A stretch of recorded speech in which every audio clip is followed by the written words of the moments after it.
रहना नहीं है देश बेगाना है।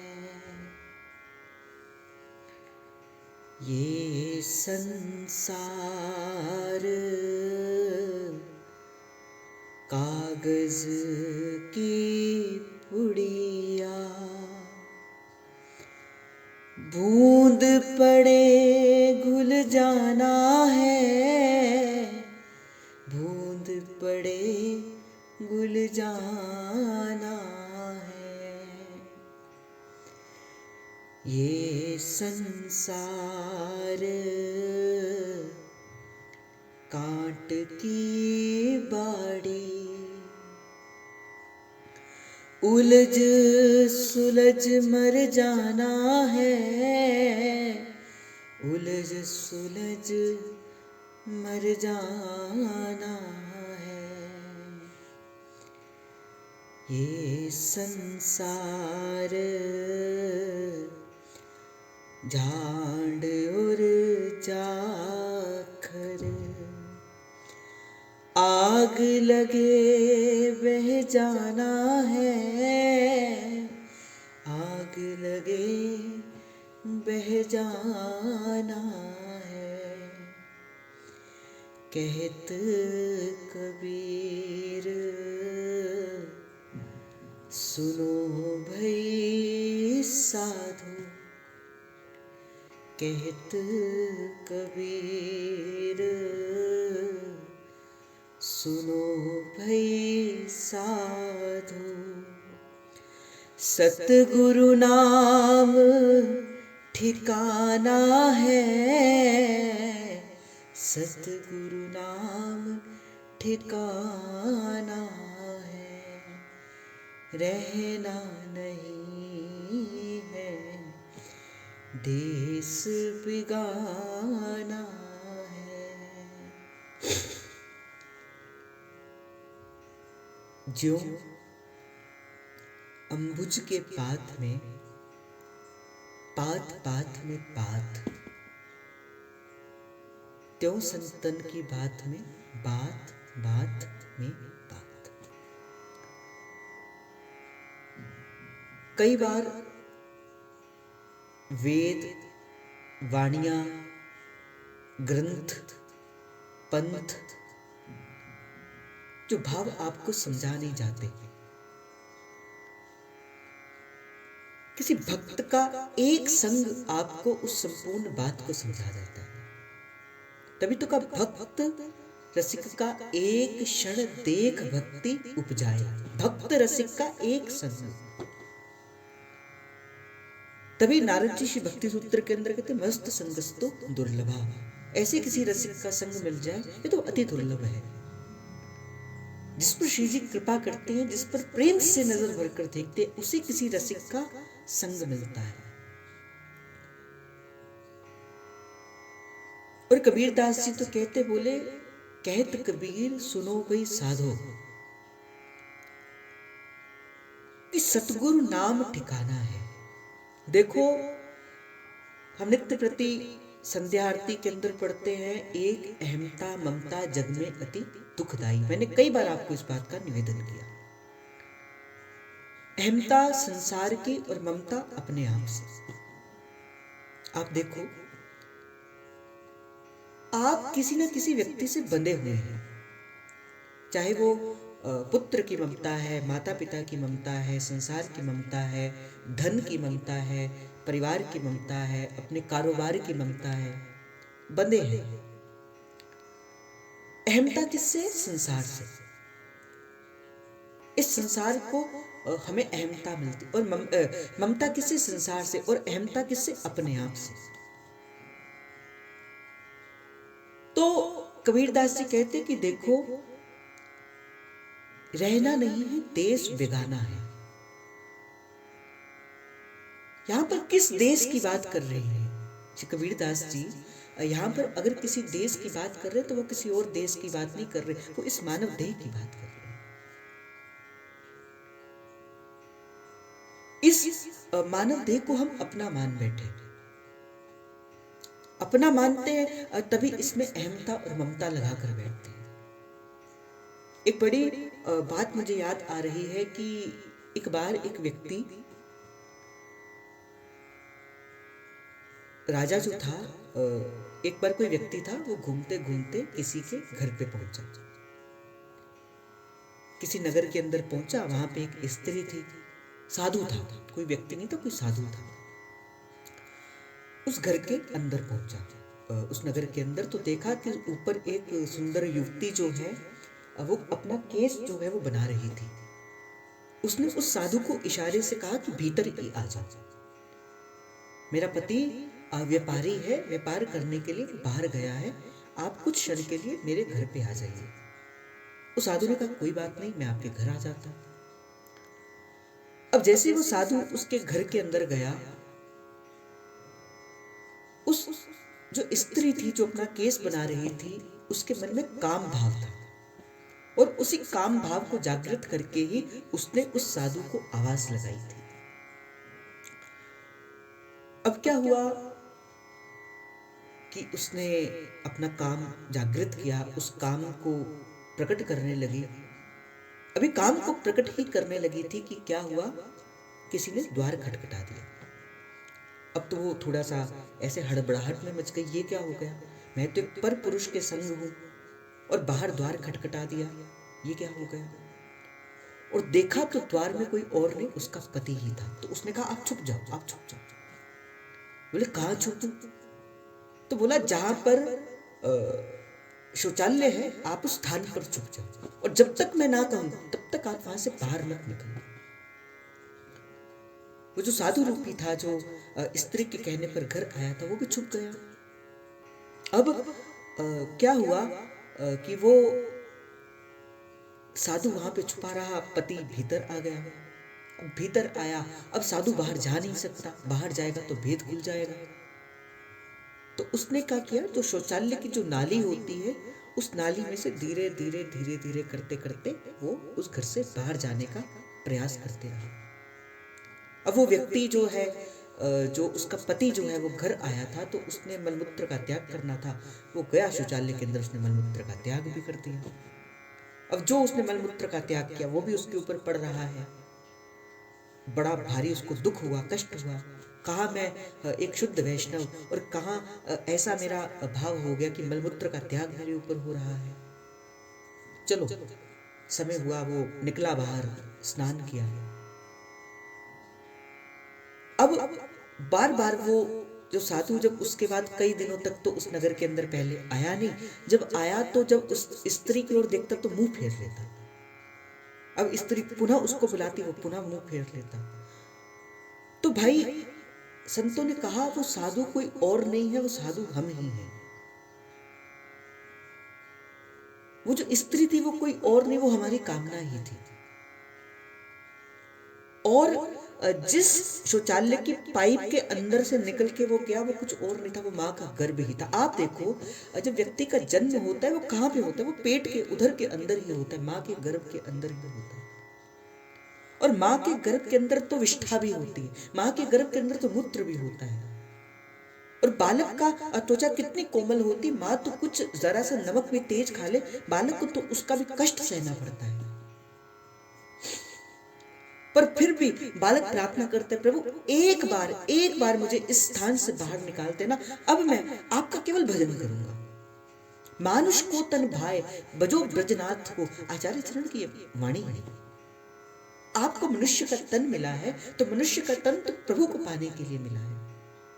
सुर दुर्लभ मुनि ग्रंथन गावा, ये सुर का जो तन मिला है, ये तो दुर्लभ है, ये कोई और नहीं, ये सभी ग्रंथ कहते हैं। मानुष को तन भाई प्रजो ब्रजनाथ को, दर्भी लेके मूड जरावत हाथ को।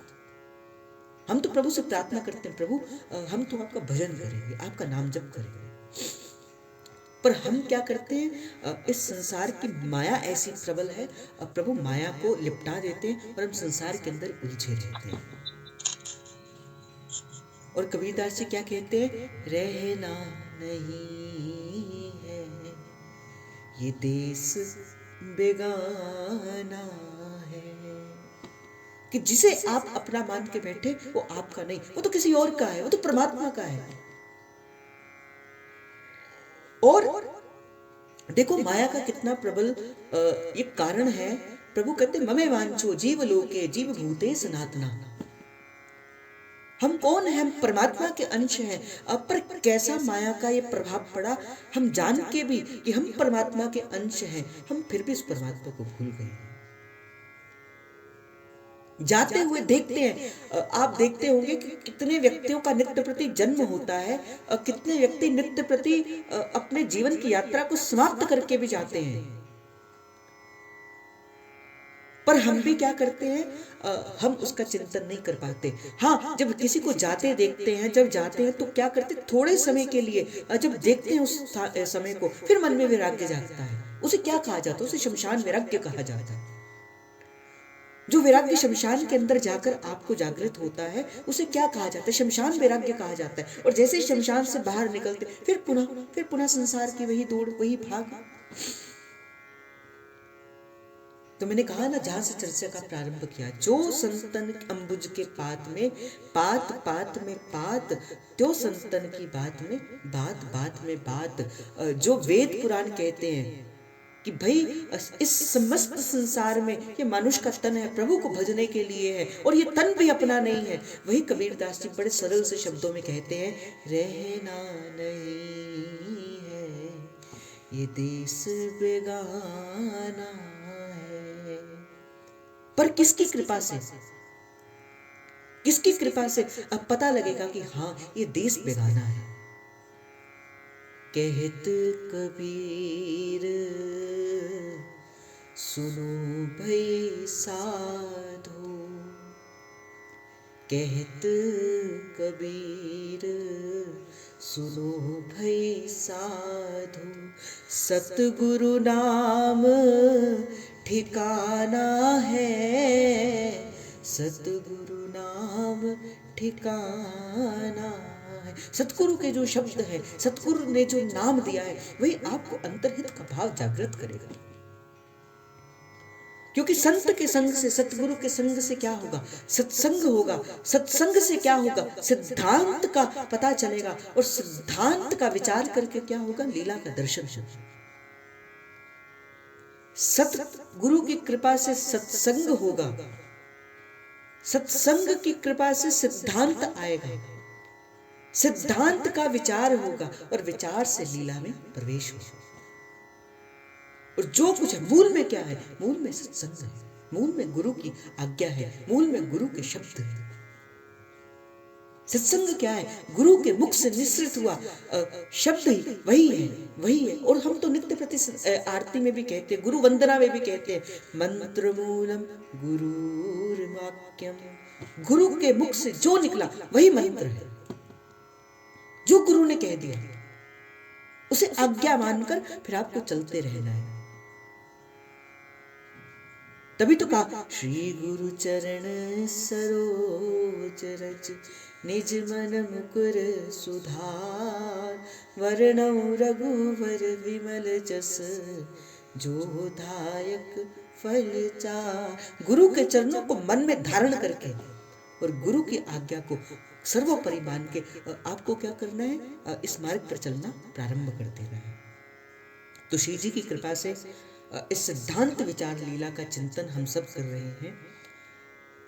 तो कल की चर्चा के अंदर हमने इस भाव को श्रवण किया, प्रेम और नेम के लक्षण का। प्रेम क्या है और नेम क्या है?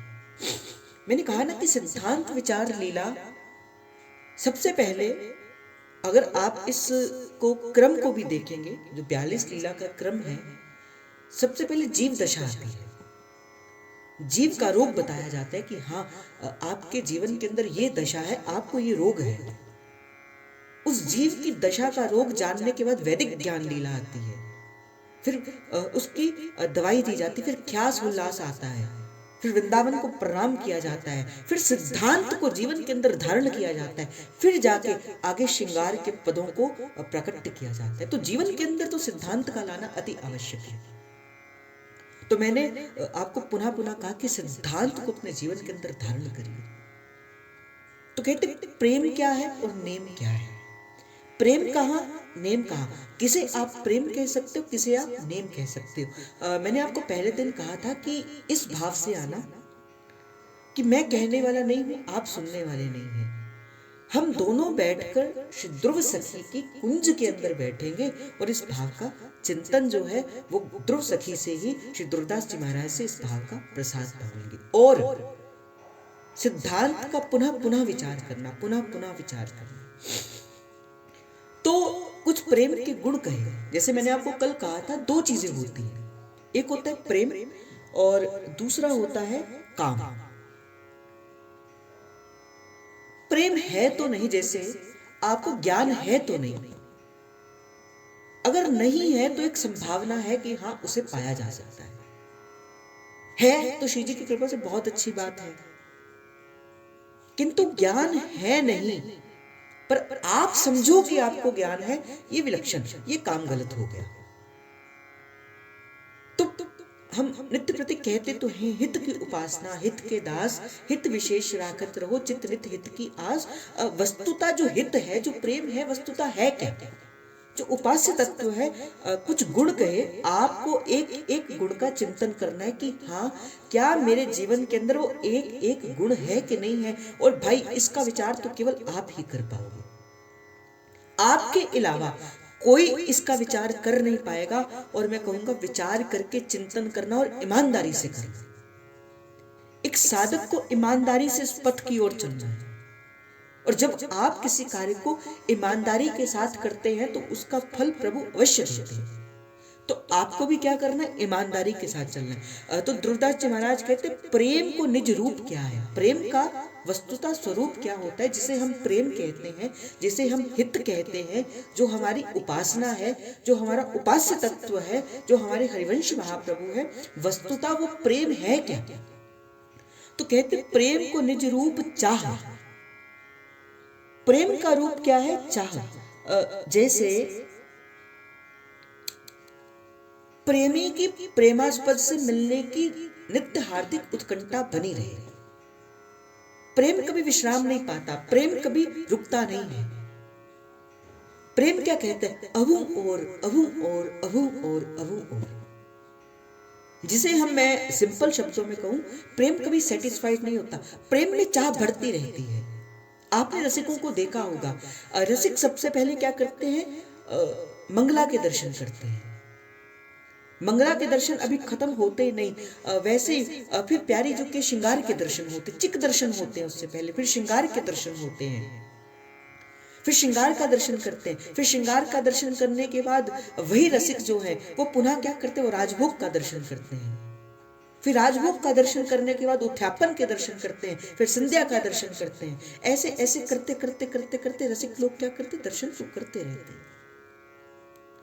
और रसिकों ने क्या कहा, बोले जितनी बार भी श्री जी के रूप के, जितनी बार भी श्री जी के उस माधुर्य के दर्शन करते हैं, उतनी बार प्रेमास्पद से मिलने की उत्कंठा, और उतनी बार ही, जितनी बार भी राधा वल्लभ लाल जी के दर्शन करते हैं, उतनी बार ही तब उनको एक नए नए रूप का अनुभव होता है। क्यों? क्योंकि उनके मन से अभी चाह है। नयो नेह नवरंग नयो रस नवल भानु वृषभानु किशोरी। नयो रंग नवनेह नयो रंग, नव पीतांबर नव नव चुनरी, नव नव भीजत भीजत ओरी। कि प्रेमी के हृदय के अंदर सबसे पहले क्या होनी चाहिए, प्रेमास्पद से मिलने की चाह प्रतिक्षण वर्धमानम होनी चाहिए। जैसे हम क्या करते हैं, जैसे प्रिया और प्रियतम है, कहते कि प्रिया और प्रियतम क्या करते हैं, जब आपस में एक दूसरों को देखते हैं, एक पल का भी उनका जो आपस में, जैसे जब प्रिया जो थोड़ा सा पीछे हट लेती हैं, एक पल का वियोग ठाकुर जी सह नहीं पाते। क्यों? क्योंकि अभी दर्शन कर रहे हैं, दर्शन करते करते प्यारी जी ने नजर दूसरी ओर कर ली, ठाकुर जी का ऐसे लगता है मेरे प्राण निकल जाएंगे। क्यों? क्योंकि प्यारी जी के चरणों पर प्रेम की चाह बढ़ी है। प्रेमी कभी तृप्त नहीं होता। प्रेमी अपने प्रेमास्पद से मिलकर कभी तृप्त नहीं होता। अबू और अबू और अबू और। हाँ, अगर आपके अंदर ये गुण है, आप अभी क्या करते हो? अभी भजन में मन लगता है, अभी भजन में मन नहीं लगता। कई बार तो ऐसा मन रुक्ष हो जाता है। आप अपने जीवन के अंदर देखना, कई बार तो ऐसा होता है, बड़ा कम समय होता है, बड़े कम दिवस ऐसे होते हैं जब आपका प्रभु का भजन का मन करने का मन करता है। बड़े कम समय ऐसे होते हैं जब आपका मन करता है कि हाँ, अभी कुछ और देर बैठ के प्रभु का चिंतन किया जाए, अभी कुछ और देर बैठ के प्रभु का नाम जप किया जाए, अभी कुछ और देर बैठ के प्रभु की कथा को सुना जाए, प्रभु के नाम, प्रभु के सत्संग को सुना जाए। वस्तुतः ये देखा गया है कि भाई ऐसा कई बार होता है कि जो नियम हमने अपने जीवन के अंदर लिया होता है, कई बार तो वो नियम भी हम केवल और केवल उस नियम का निर्वाह करने के लिए करते हैं कि मुझे जीवन के अंदर इतनी माला करनी है तो बस। तो देखो, क्या आपके मन के अंदर चाह बड़ी है? देखो, चाह कब बढ़ेगी? जब आपका प्रेम होगा। प्रेम होगा तो भजन का आनंद भी होगा, प्रेम नहीं होगा तो भजन का आनंद भी नहीं होगा। हम और आप अगर ठाकुर जी की चर्चा को सुनने के लिए समय निकाल कर आते हैं तो उसके मूल के अंदर क्या है? उसके मूल के अंदर प्रेम ही तो है। आप ठाकुर जी से प्रेम ही तो करते हैं। मैं आज आपसे किसी राजा की बात करूं, किसी और की बात करूं, आप कहोगे हमें इससे क्या प्रयोजन? क्योंकि आपको उसको सुनने की इच्छा ही नहीं। क्यों? क्योंकि आप उससे प्रेम नहीं करते। और जो प्रेमी भक्त होगा, कहते एक कथा बार बार बार बार बार बार क्यों सुनाई जाती है? इसी कारण से सुनाई जाती है कि प्रेमास्पद जितनी बार भी उस कथा का चिंतन करता है, प्रेमास्पद जितनी बार भी उस कथा को सुनता है, प्रेमास्पद जितनी बार भी उस कथा का चिंतन करता है, एक नवीन रस जो है उसको प्राप्त होता है। तभी तो हरिवंश महाप्रभु ने कहा, नयो नेह नव रंग नयो रस। मैं जितनी बार भी राधा वल्लभ लाल जी के दर्शन करता हूँ, मेरे मन में और चाह बढ़ती है, अबू और अबू और अबू और। तो प्रेम कभी सेटिस्फाइड नहीं होता। क्या आपके मन के अंदर ये गुण है? क्या आप ऐसा कहते हो, अच्छा राधा वल्लभ लाल जी के दर्शन कर लिए, कोई बात नहीं? अगर ऐसा होता है तो अभी आप प्रेमी नहीं हैं। दूसरी बात कही जाती है चटपटी। श्री दुर्दास जी महाराज कहते हैं प्रेम का दूसरा गुण क्या है? चटपटी। चटपटी का अर्थ क्या है? व्याकुलता। एक प्रेमास्पद से मिलने की व्याकुलता सदा बनी रहे। जब प्रेमास्पद मिलता नहीं है तो मन में एक ऐसी उत्कंठा होती रही कि अब मेरे प्राण नहीं रहेंगे। जैसे गोपी क्या करती है? गोपी कहती है कि कैसे बूढ़ा ब्रह्मा है, इस ब्रह्मा ने तो हमारे जीवन के अंदर सुख की कोई लकीर लिखी ही नहीं। जबकि रसिक तो कहते, गोपी प्रेम की ध्वजा जिन कियो गोपाल अपने बस सिर उर भुजा। वही गोपी कहती कि इस बूढ़े ब्रह्मा ने तो हमारे जीवन के अंदर सुख की कमी लिखी नहीं। बोले क्यों? ऐसा क्यों कहती हो? कहती ना जाने ये बूढ़े ब्रह्मा के मन में क्या आया, ये पलक बना दी। जब हम पलक झपकती हैं तो कैसे नंदन नंदन के दर्शन होते हैं। तो एक चटपटी, एक व्याकुलता। आज मेरे घर ठाकुर जी आएंगे, आज मेरे घर नंद नंदन आएंगे, नहीं आए तो ऐसा कौन सी मेरी सेवा के अंदर कमी रह गई कि मेरे घर के अंदर, मेरे परिवार के अंदर मेरे ठाकुर जी नहीं आए। तो क्या आपके मन के अंदर ऐसी चटपटी, ऐसी आतुरता रहती है कि हाँ, अब मुझे प्रभु की ओर दर्शन करने हैं? और अगर प्रभु के दर्शन नहीं होते तो क्या मेरा हृदय व्याकुल हो जाता है कि नहीं? अभी तो कई कई दिन हो जाते हैं, आप प्रभु के सन्मुख भी नहीं जाते। तो हाँ, अगर आपके मन के अंदर ये प्रेम का दूसरा गुण है, जिसे चटपटी कहा जाता है, जिसे आतुरता कहा जाता है, जिसे व्याकुलता कहा जाता है। और व्याकुलता कैसे पता लगेगी? जब प्रेमास्पद को देखकर आपका हृदय व्याकुल हो जाए। जब महाप्रभु कहते राधा नाम सुधा रसम रसम यूते जीवास्तु में विफला, जब मैं प्यारी जू का नाम लेता हूं मेरा हृदय विफल हो जाता है, मेरा हृदय व्याकुल हो जाता है। क्या आपके अंदर ये गुण है? हाँ, अगर आपके अंदर ये चटपटी का गुण है, आपका हृदय व्याकुल हो जाता है। नहीं मिलते जब राधा वल्लभ लाल जी के दर्शन, नहीं मिलती सेवा, तो हृदय व्याकुल हो जाता है। अगर हाँ होता है तो आप प्रेमी है, नहीं तो आप प्रेमी नहीं है। मैंने कहा ना, विचार करते रहना। पहला गुण कौन सा कहा? पहला गुण कहा चाह। अबू और अबू और अबू और,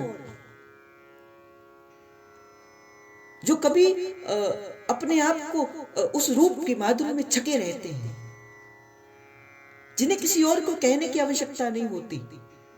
मैंने कहा ना, कहूं ये रस कहां ठहरानो, सखियन के उर नैन समानो, जो छके हैं, मके हैं, जिसे बाहर निकलने की आवश्यकता ही नहीं होती, जो छका हुआ होता है ना, जो इस रूप के अंदर, इस माधुर्य के अंदर, इस रस के अंदर, जिसने पा लिया है श्याम सुंदर को, फिर वो चुप, फिर वो मौन रह के उसकी ओर चाह करता है, उसकी ओर चाह करता है। क्योंकि जो रूप का सिंधु है, श्री दुर्दास जी महाराज ने प्रारंभ के शब्दों में कहा, जैसे सिंधु ते सीप भर लीजिए। जितना आपको और हमें दर्शन हो रहे हैं, ये तो उतना ही रूप है भाई, जितना एक अपार समुद्र है और समुद्र में से एक छोटा सा सिंधु निकाल लिया हो। ऐसे प्रियालाल हैं, ऐसे राधा वल्लभ लाल जी का रूप सौंदर्य है। और जैसे आप गुरु की कृपा से आप उतरते हो उसके भीतर, आप उतरते हो उसके भीतर, जाते रहते हो, जाते रहते हो, जाते रहते हो, पर आपके अंदर एक भाव बना रहे, क्या? चाह। चाह बनी रहे। जब बनी रहती है एक साधक के हृदय के अंदर चाह, हाँ अब और, अभी मैं और अंदर जाऊंगा, अभी और साधना का प्रारंभ करूंगा। अभी तो क्या होता है, अभी तो क्या है, आप क्या करते हो, मंत्र ले लिया, आप कहते हो हमारा काम खत्म हो गया। गुरुदेव ने जो साधन बता दिया, इतने चतुरासी जी के पाठ करने हैं, इतने सेवक वाणी करनी है, बस उसी में उलझे रहते हो। आपके मन के अंदर चाह नहीं है और जानने की, और पाने की चाह नहीं है। क्यों? क्योंकि अभी आप प्रेमी हुए नहीं। अभी तो केवल भाई मैं एक बात को कह के निवेदन करता चलूंगा, हो सकता है वो बात आपको बुरी भी लग जाए। भाई नाम ले लेने से, मंत्र ले लेने से कोई हितोपासक नहीं बन जाता, कोई हरिवंशी नहीं बन जाता।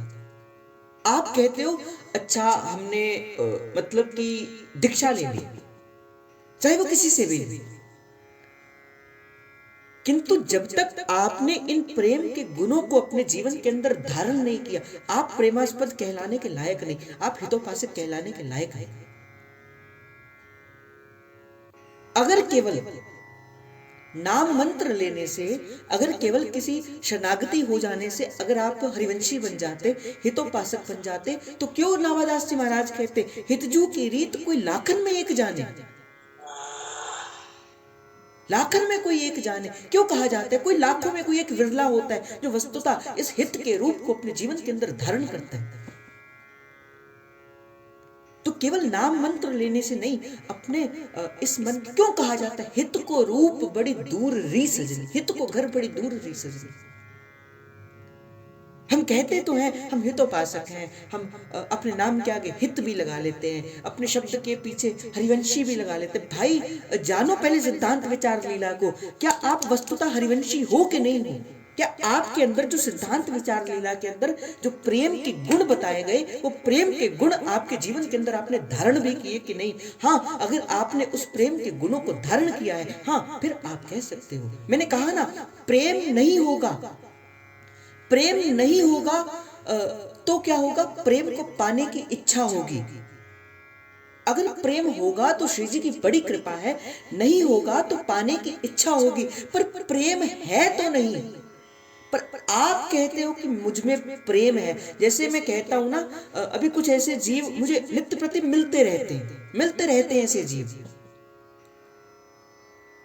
वाणी के नाम पे कुछ नहीं पता, नाम जप के नाम पे कुछ नहीं पता, हित की उपासना के बारे में कुछ नहीं पता, और कहते कि हाँ भाई हम हरिवंशी हैं। मिलते रहते हैं ऐसे जीव।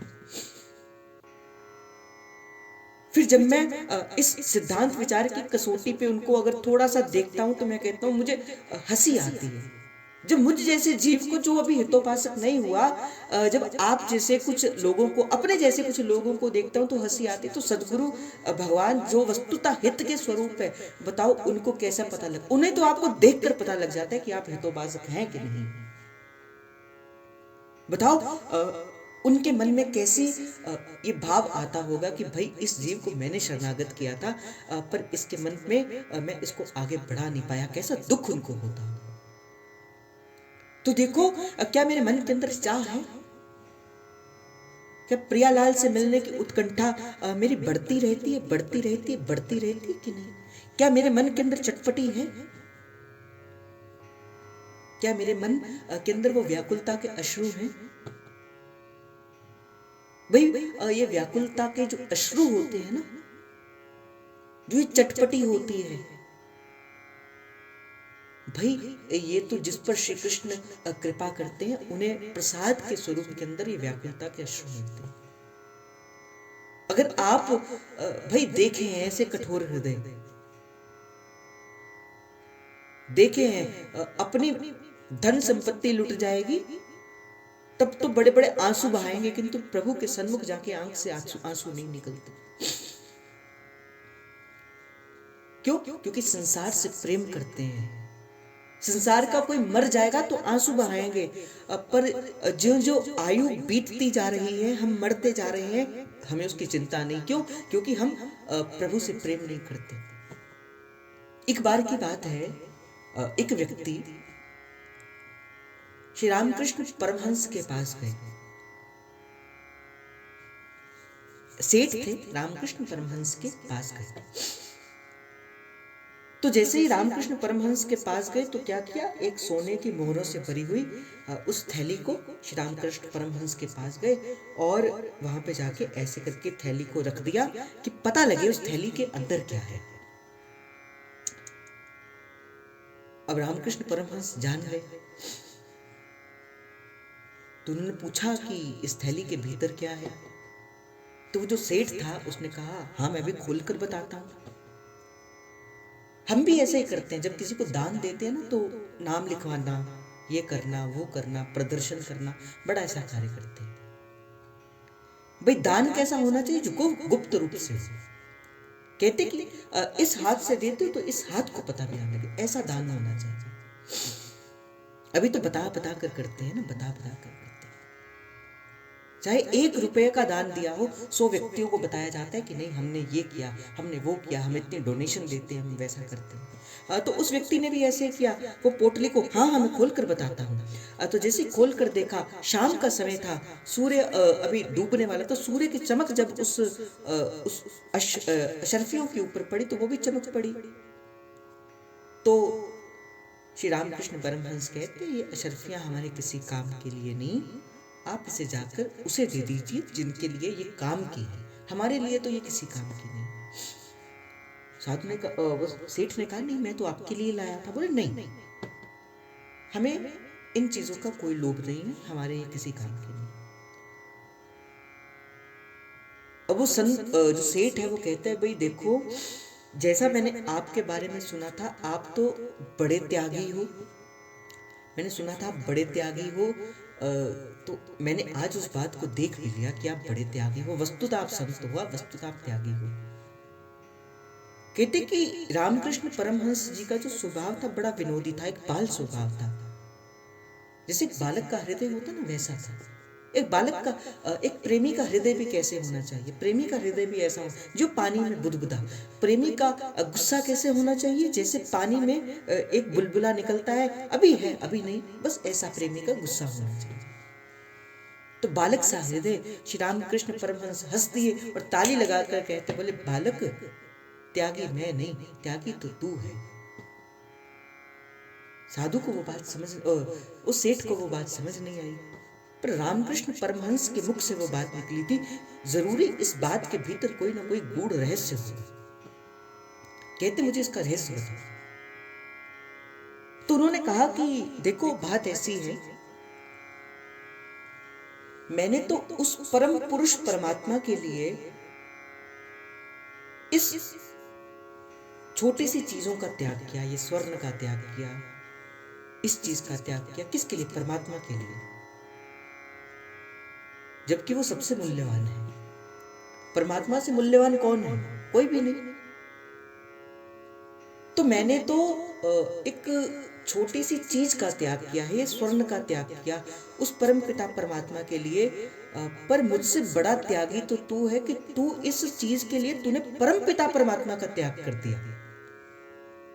तूने तो इस स्वर्ण के लिए परम पिता परमात्मा को भूल गया, और तू तो इस स्वर्ण के चक्कर में इतना घुस गया कि तूने तो परमात्मा को भुला दिया। बता अब तुझसे बड़ा त्यागी कौन, मैं त्यागी कि तू त्यागी? मैंने तो परमात्मा के लिए छोटी सी वस्तु का त्याग किया, तूने तो छोटी सी वस्तु के लिए अमूल्य वस्तु का त्याग कर दिया। तू मेरा सबसे बड़ा त्यागी है। तो देखो कहीं हम भी वैसे तो नहीं, विचार कर।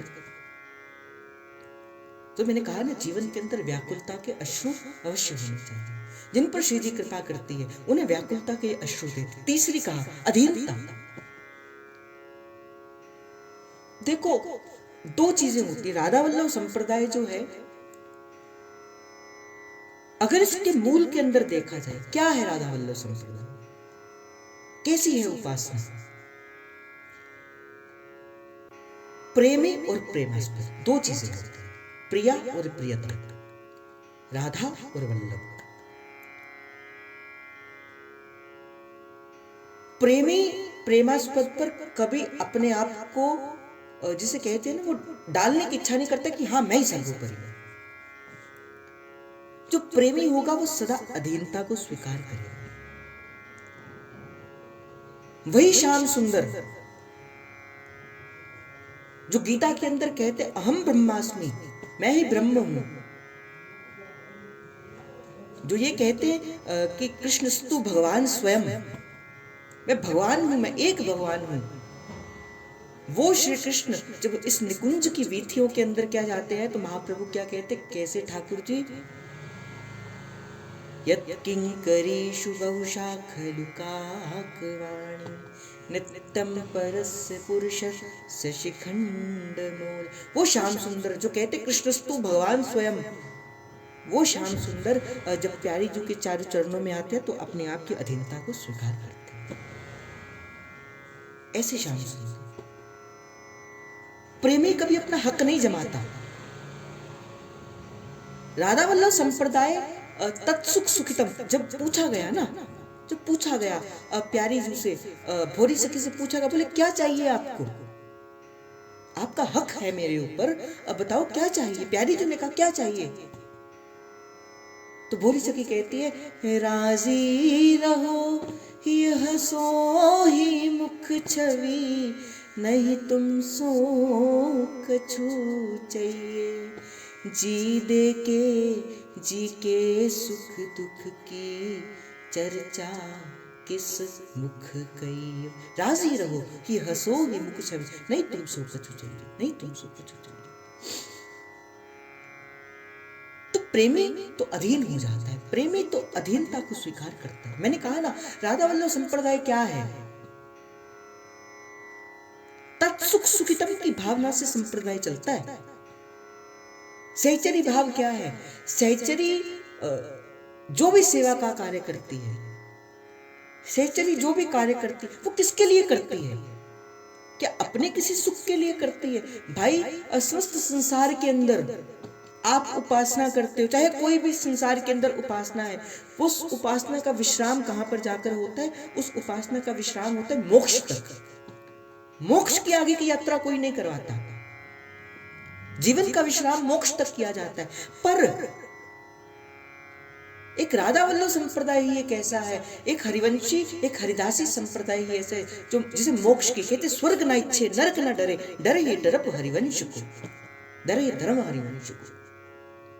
जिसे स्वर्ग की इच्छा नहीं, नरक का डर नहीं, ये दो भाव ही ऐसे जो निकुंज की उपासना है, एक हरिदासी संप्रदाय एक हरिवंशी संप्रदाय, जिसमें सखी सहेली नीकी मिली है के हरिवंशी के हरिदासी, जो मोक्ष की इच्छा भी नहीं करती, कहती ठुकरा देती है मोक्ष को। सखी सहचरी ठुकरा देती, बोले नहीं चाहिए हमें मोक्ष, क्या करेंगे मोक्ष को पाकर। मोक्ष का अर्थ क्या होता है, जब आप मिल जाते हैं प्रिया प्रियतम से, वो उसे मोक्ष कहा जाता है। पर सहचरी भाव क्या है, मैं कोई भी कार्य करूं तो प्रिया प्रियतम से मिलने के लिए कार्य नहीं करूं, मेरा कार्य मेरी सेवा कैसी होनी चाहिए कि प्रिया प्रियतम आपस में मिल रहे। मुझे प्रिया प्रियतम से मत सुख नहीं चाहिए, मुझे अपना सुख नहीं चाहिए। मुझे प्रिया प्रियतम का सुख चाहिए। हमारे तो शायद इसी भाव से ये प्रेम ही है जो इतना अधिकार देता है एक सहचरी को, एक सेवक को, कि हम प्रेम से भरकर, अब प्यारी लाल जी को भी क्या कहते हैं, लाडी जुथारो अविचल रहो जी सुहाग, हम आशीष देते हैं।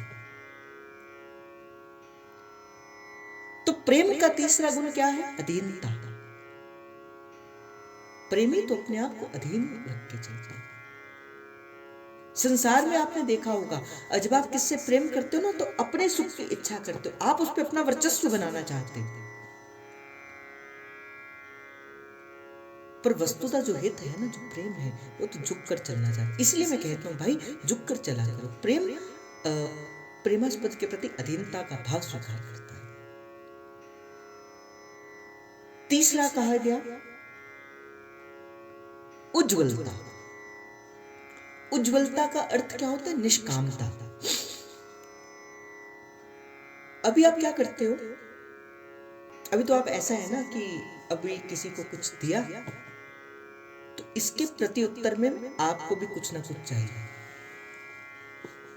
अर्थात आपने किसी के साथ कोई बात करी, आप कहते हो, या कुछ दिया, आप कहते हो कि इसके प्रति उत्तर में मुझे कुछ चाहिए।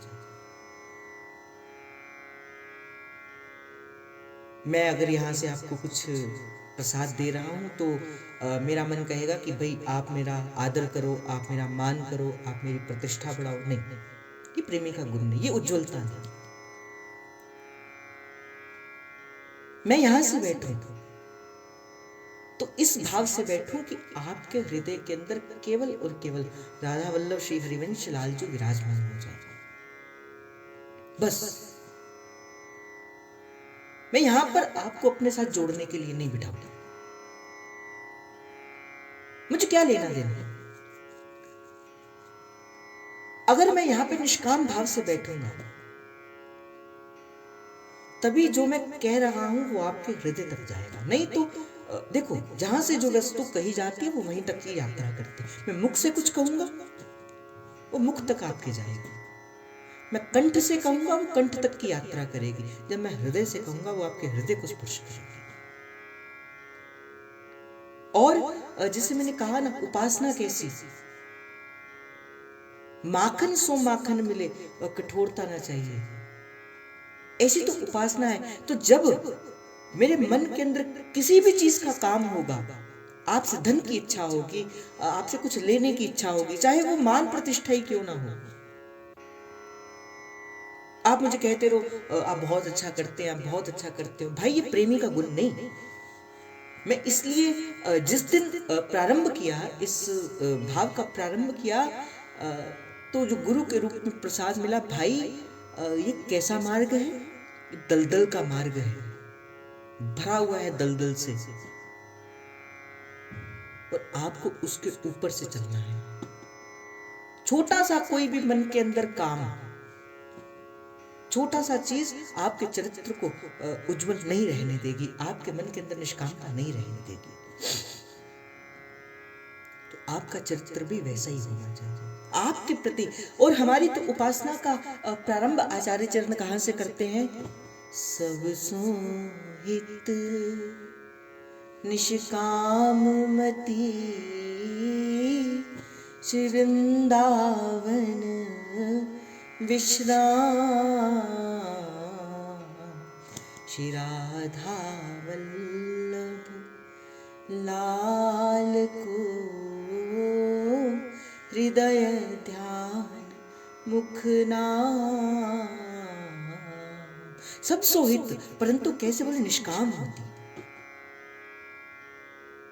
तभी तो कहा भाई, नित्य प्रति प्रभु से प्रार्थना किया करो, प्रभु ये जैसा देह आपने मुझे प्रसाद के स्वरूप के अंदर दिया, प्रभु मैं वैसा ही देह, ये उज्जवल चरित्र करके ही आपको मैं पुनः कर दूं, लौटा दूं, और वैसी अपनी यात्रा को विश्राम दे दूं। भाई, सब कुछ टूट जाता है, किंतु अपने चरित्र के ऊपर लगा हुआ जो दाग है वो नहीं छूटता। और जब आप लग जाता है आपके चरित्र के ऊपर धाग, फिर जितना मर्जी आप कर लो, फिर नहीं बाहर निकलना। तो प्रेमेश का गुण क्या होना चाहिए? बोले तीसरा कौन सा गुण होता है? बोले उज्ज्वलता। उज्ज्वलता करते होता निष्कामता, निष्काम मति के साथ। मैं यहां से अगर बैठूं, मैं आपके प्रति निष्काम भाव रखूं कि आपके हृदय के अंदर केवल और केवल मेरे आचार्य का यश हो। मैं यहां से अपना यश का वर्धन करने के लिए नहीं बैठूं, मैं यहां से केवल और केवल अपने सदगुरु भगवान का यश का वर्धन करने के लिए बैठूं। जैसे भाई हम जो हैं, जैसे एक हितोपासक का हृदय कैसा होना चाहिए, एक भक्त का हृदय कैसा होना चाहिए? भक्त को देखकर उसके प्रेमास्पद की याद आ जाए। आज मैं महाराज जी की वाणी सुन रहा था, भक्त को देखकर वो जिसका भक्त है उस प्रेमास्पद की याद आ जाए। और भाई ऐसा ही होता है। मैं आपसे कहूं मीरा, जैसे मैंने आपको मीरा कहा, आपके हृदय के अंदर कौन प्रकट हुआ? गिरधर गोपाल प्रकट हुआ। मैं आपसे कहूं तुलसीदास जी, तो आपके हृदय के अंदर कौन प्रकट हुआ? प्रभु श्री राम प्रकट हुए। मैं आपसे कहूं श्री सेवक जी महाराज, तो आपके हृदय के अंदर कौन हो गए? हरिवंश महाप्रभु प्रकट हो गए। तो भाई आपका और मेरा तो बड़ा दायित्व है। आपके आपके तो ऐसा मैं कहूं कि आपके अंदर से तो ऐसा भाव होना चाहिए, आपका चरित्र तो ऐसा उज्जवल होना चाहिए कि जहां से आप निकलो, जहां से आप निकलो, किसी को कहने की आवश्यकता नहीं पड़े, वो स्वयं कह पड़े, श्री राधा राधा राधा राधा राधा राधा राधा राधा राधा राधा राधा राधा राधा। क्यों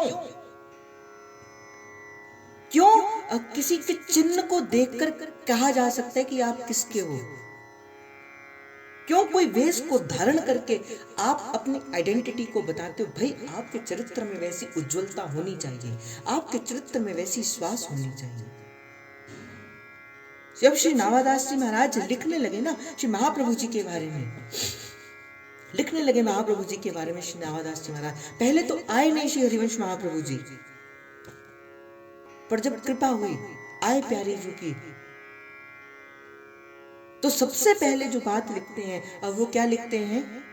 राधा रानी के चरण, महारानी के चरण, राधा रानी के चरण, महारानी के चरण, रीमन फूल मत जइयो, राधा रानी के चरण, रे मन फूल मत जइयो, राधा रानी के चरण।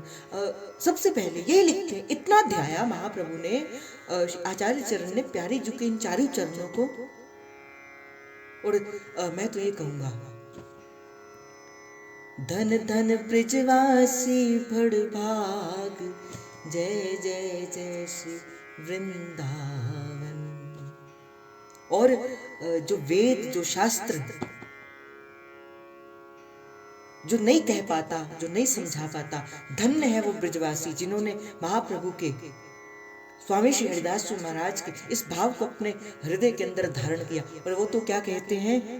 परम धन राधा, श्री राधा, श्री राधा, जीवन धन राधा, श्री राधा, श्री राधा, परम धन राधा राधा राधा राधा राधा, जीवन धन राधा राधा राधा राधा राधा, परम धन राधा, श्री राधा, श्री राधा। और ऐसा एक रस जब कोई प्रेम से भरकर, ऐसा रस जब कोई लेता है, प्रेम से भरकर कोई प्यारी जी का नाम लेता है, फिर ऐसा रस उसके हृदय के अंदर प्रकट होता है कि फिर वो कह पड़ता है, मने खारो खारो यमुना चीरो पानी लागे, हाँ मीठे रस से भरियोरी राधा रानी लागे, महारानी लागे, मने खारो खारो यमुना जीरो पानी लागे। तो भाई एक रसोपासक का चरित्र कैसा होना चाहिए? उज्जवल होना चाहिए, निष्काम होना चाहिए।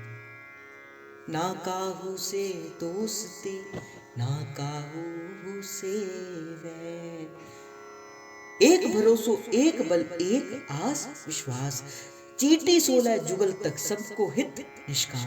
आपके मन में सबके प्रति निष्काम भाव होना चाहिए। हाँ, अगर सबके प्रति निष्काम भाव है तो हाँ, आप प्रेमी हो, तब आप प्रेमी हो। पर उपकार विचार सुमति जग विस्तृत। चौथी चीज कही, एक रस। देखो, आपने संसार के अंदर आप रहते हो तो संसार की चीजों का अनुभव आपको रहता ही रहता है। आपने देखा होगा कि आज जिससे हम बड़ा प्रेम करते हैं, जिसे पाने के लिए हम कुछ भी कर सकते हैं, पर जिस दिन आपको वो वस्तु मिल जाती है उसी दिन से वो प्रेम घटना प्रारंभ हो जाता है। जैसे मानो मेरा मन था कि मुझे एक बड़ी गाड़ी लेनी है, और जिस दिन मैंने वो गाड़ी ले ली, अब जिस दिन से गाड़ी ले ली, अब ठीक है गाड़ी आ गई, अब वो मोह कम होता प्रारंभ हो जाएगा। या संसार में जब भी अगर आप किसी से प्रेम करते हो तो देखो, क्या वो प्रेम सदा एक रस रहता है क्या? कि जैसा प्रेम वो पहले दिन में था तो वैसा ही प्रेम जो है वो अंतिम। देखो, प्रेम से कम क्या होता है? प्रेम से कम कुछ नहीं होता। जैसे सत्य से कम असत्य होता है, सत्य केवल और केवल प्योर सत्य होता है। तो प्रेम से कम क्या होता है? प्रेम से कम काम हो सकता है, वासना हो सकती है, किसी और चीज का लोभ हो सकता है, किंतु प्रेम क्या होता है? प्रेम तो सदा एक रस रहता है। प्रेम सदा एक जैसा ही होता है। अब देखो, संसार के अंदर हम किसी से कहते बोले हम आपसे प्रेम करते हैं, हम आपसे प्रेम करते हैं,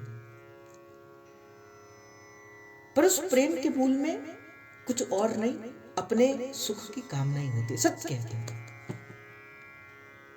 संसार के अंदर तो हम क्या करते हैं? प्रेम, वो प्रेम कैसा होता है बोले, एक प्रेम संसार से हम जो भी प्रेम करते हैं अपने सुख की कामना से करते हैं। और वो प्रेम काम का रूप भी हो सकता है, वो प्रेम विषय भी हो सकते हैं, वो प्रेम किसी और चीज का भी हो सकता है।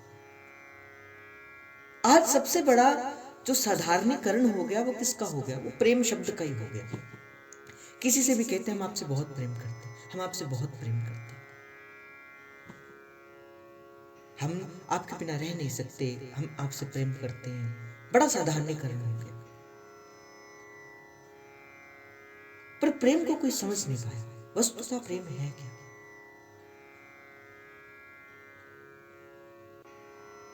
काम में और प्रेम में एक जैसा ही होता है। काम कौन है? अनिरुद्ध के रूप के अंदर प्रभु श्री कृष्ण के घर के अंदर प्रकट हुए ही कामदेव है। प्रभु के पुत्र है कामदेव, कोई और नहीं है। और पिता और पुत्र एक जैसा लगे ये तो स्वाभाविक है। इसीलिए काम और प्रेम तो एक जैसे ही होते हैं, किंतु हम क्या करते? गुरु के शब्द को समझ नहीं पाते तो हम काम को भी प्रेम का रूप कह देते। हम तो काम को हमारे अंदर काम होता है, हम उसको कहते बोले हमें आपसे प्रेम है, हमें आपसे प्रेम। भाई वो प्रेम नहीं, वो काम है, वो कामना की इच्छा है, अपने सुख का लोभ है। और जिस दिन वो इच्छा पूर्ण हो जाती है उसी दिन से प्रेम घटना प्रारंभ हो जाता है। पर प्रेमी का एक गुण क्या होता है? प्रेम सदा एक रस रहता है। प्रेम सदा एक रस रहता है।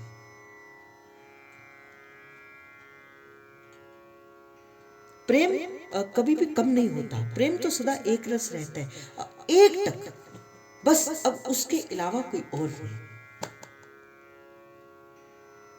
और जैसा प्रेम आज होगा वैसे प्रेम अंतिम। तभी तो खारस्यों अनन्यता क्या होती है? अनन्यता यही होती है, सदा एक रस रहता है। अब आपके अलावा कोई और नहीं चाहे। जो कहेंगे तो तुमसे कहेंगे, प्रेम सरिता में तेरी रहेंगे। चाहे नियरे रहो चाहे न्यारे रहो, हम तो तेरे ही गुण गाएंगे, जो बना दूंगे बन जाएंगे। अभी हमारा क्या है, अभी तो हम कभी एक द्वार, कभी दूसरे द्वार, कभी इस देवता की पूजा कर रहे हैं, कभी उस देवता की पूजा कर रहे हैं, क्योंकि अभी प्रेम एक रस नहीं हुआ। जब कहा जाता है ना, किसी बोले एक और हो जा, महाप्रभु ने कहा ना, व्यास जी ये जो एक मन बहुत ठोर करी कहां सच पाओ। अभी तो मन लगा ना संसार के अंदर, और मन लगा है प्रभु के अंदर, तो संसार भी मीठा लगता है। जितने प्रेम से आप प्रभु के कीर्तन के अंदर बैठते हो, आंसू भी बहाते हो, और उतने प्रेम से आप क्लब्स के अंदर भी जाते हो, उतने प्रेम से आप किटी पार्टी भी करते हो, उतने प्रेम से आप अपने मित्रों के संग भी करते हो, तो वो प्रेम नहीं है। प्रेम होगा ना तो कुछ भी अच्छा नहीं लगेगा, केवल प्रिया प्रियतम के अलावा। अगर अभी संसार के अंदर मन लगता है तो भाई अभी प्रेम नहीं हुआ। और प्रेम तो केवल एक रस होगा, एक की ओर ही होगा। अभी तो संसार में भी है, कहां कहा जाता है, बोले प्रेम गली अति सांकरी, ताम में दो न समय। जब गए महादेव रास मंडल के अंदर उस रास के दर्शन करने के लिए, कहा भाई कहां चले, ललिता सखी ने रोक दिया, बोले कहां चले, बोले अंदर चले, बोले क्या, बोले रास करनी है। तो बोले ऐसे नहीं जा सकते, इस भेष से क्या रास करने जाओगे, कंठ के अंदर नाग है, हाथ में त्रिशूल है, बोले कैसे जाओगे। तो सबसे पहले कंठ से नाग को उतारा, हाथ से वो त्रिशूल रख दिया, बोले अब भी नहीं जा सकते। तो बोले कैसे जाओगे, तो बोले क्या भेष धारण किया है, बाबा का भेष बना के रखियो, ऐसे थोड़ी ना जाओगे। तो जो कोपीन थी, वो जो मृगशाला थी, वो भी उतार दी। तो अब भीतर जाने लगे, अब शरीर में कोई अंग भी नहीं, बोले अब तो जाने दो। तो ललिता सखी बोलती कौन, बोले मैं शिव। तो बोले अब भी भीतर नहीं जा सकते, बोले क्यों, बोले दो व्यक्ति तो जा ही नहीं सकते, बोले दो कौन, मैं तो अब अकेला, बोले नहीं मैं और शिव, अब ये दो चीजें होगी, या मैं रहूंगा या शिव रहेंगे। तो उस समय महादेव क्या कहते हैं, मुनिंद्र वृंद वंदिते त्रिलोक शोक हारिणी, प्रसन्न वक्र पंकजे निकुंज भूविलासिनी, विजेंद्र भानुनंदिनी विजेंद्र सुसंगते, कदा करिष्यसि हमा कृपा कटाक्ष भाजन। क्योंकि मन का जो अहंकार है वो बिना प्यारी जी की कृपा से नहीं दूर होगा। अभी तो अहमता है ना मन से, तो प्रेम एक रस नहीं रहता। एक प्रेमी का गुण क्या है, प्रेमी सदा एक रस रहता है, बस आप, बस आप, अब आपके अलावा कुछ और नहीं चाहिए। महाप्रभु बस महाप्रभु। कोई कहे ना धन ले लो, सोना ले लो, ये ले लो, वो ले लो, छोड़ दो इन चरणों को, नहीं नहीं नहीं। चाहे इस द्वार का भिखारी, इस द्वार का भिक्षुक, इस द्वार का कुकर शुकर भी बनना हमें पसंद है, पर अब इस द्वार को छोड़ के प्यारे जो आप ही बताओ, मैं जाऊं कहाँ, मैं जाऊं कहाँ, मैं जाऊं कहाँ, मैं जाऊं कहाँ। तो आज इस प्रेम के 5 गुणों की चर्चा हमने करी। अभी और जो है वो प्रेम के 5-6 गुण और हैं, तो उनकी चर्चा हम कल श्री जी की कृपा से करेंगे। तो पहला प्रेम का रूप क्या, चाह, प्रेमास्पद से मिलने की उत्कंठा बढ़ती रहे। ये नहीं कि अभी राधा वल्लभ लाल जी के दर्शन कर लिए, सतगुरु भगवान के दर्शन कर लिए, भजन कर लिया तो बस, साधन कर लिया तो बस, नहीं, अभू और अभू और अभू और। अभी माला करी, एक सेटिस्फेक्शन नहीं हुई है, फिर करो, फिर भजन करने की उत्कंठा आपके अंदर बढ़े, चटपटी अर्थात आतुरता, प्रेमास्पद से मिलने की आतुरता, भजन करने की आतुरता। जब कोई कहे, बात करे आपसे कोई संसार की, आपके हृदय के अंदर जलन होनी चाहिए, भाई क्यों ये मुझसे संसार की बात करता है, ये मुझे अभी छोड़ दे, अभी मैं प्रियालाल का भजन करूं, ऐसी आतुरता। ऐसी उज्ज्वलता। तीसरा गुण का ऐसी उज्ज्वलता, अधीनता। प्रेमास्पद का सदा अपने आप को अधीन बन के रखे। मैं हूँ श्री हरिवंश का, मेरे श्री हरिवंश। उज्ज्वलता, निष्कामता और एक रसता, एक रस रहे। तो अगर ये है गुण आपके जीवन के अंदर, हाँ, तो आप प्रेमी हैं, तो आप हितोपासक हैं। आज का भाव श्री जी के चरणों में समर्पित आप सभी के हृदय के अंदर बैठे। प्रेम प्रभु को, हित प्रभु को, श्री हरिवंश। खूब ऐसे भजन करो, खूब ऐसे नाम। जय जय श्री हरिवंश।